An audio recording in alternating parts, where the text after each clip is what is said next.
Channel में balm study circle में आपका आज डिस्कस करेंगे normal curve and its properties.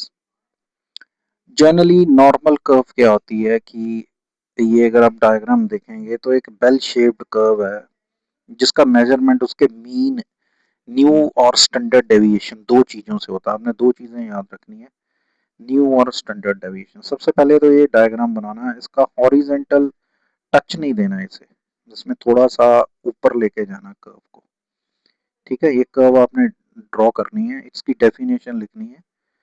It's a probability distribution that is symmetric bell shaped about its mean and it's completely determined by new and standard deviation. The curve is asymptotic to the horizontal axis at both ends, right? एक के बाद एक properties की भी हम discuss करेंगे। तो सबसे पहले तो आपने इस कर्व को डिजाइन करना है। नॉर्मल ये पटियाला यूनिवर्सिटी का 2020 में क्वेश्चन आया हुआ 12 नंबर का, very important. What is normal curve and it's property, ये वन बाय वन इसकी प्रॉपर्टीज डिस्कस करते हैं। सबसे पहले है सिमेट्रिक। आप खुद दे सकते हैं सिमेट्री क्या होती है। Perfectly symmetric about the new, the left hand side of curve is the mirror image of the right side.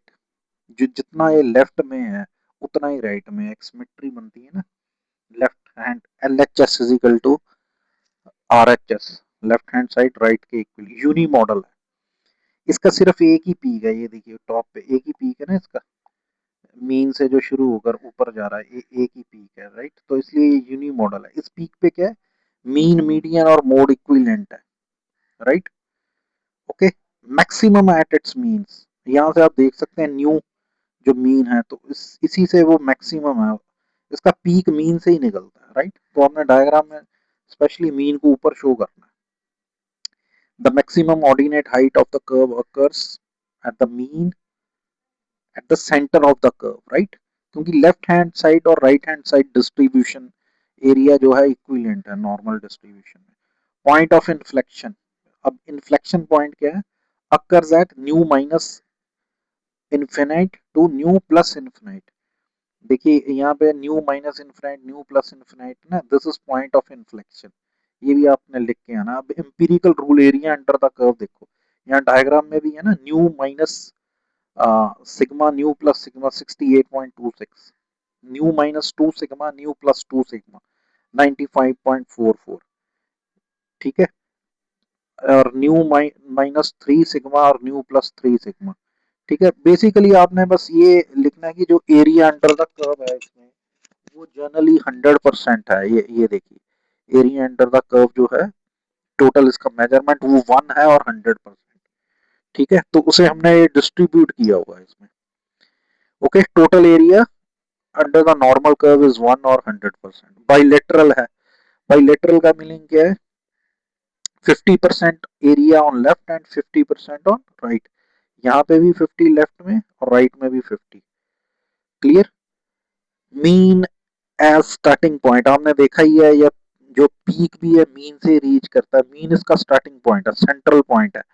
जैसे सर्कल का सेंटर पॉइंट होता है ना, जहां से आप जितने मर्जी सर्कल ड्रॉ कर लो, वैसे ही इसका भी मीन जो है वो स्टार्टिंग पॉइंट है, राइट। अब standard deviation measure the spread or dispersion of data. The curve is extended both side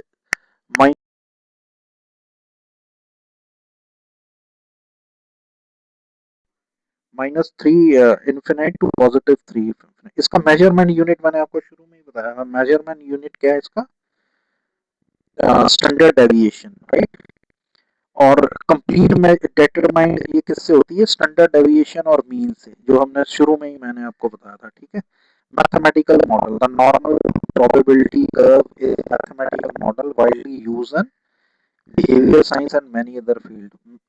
ये मैनेजमेंट में भी यूज होती है, इंजीनियरिंग में भी होती है। प्रोबेबिलिटी डिस्ट्रीब्यूशन है। तो ये सारे आप 10-12 पॉइंट जो हैं ये लिख देने हैं आपने, ये डायग्राम आपने ड्रॉ कर देना है।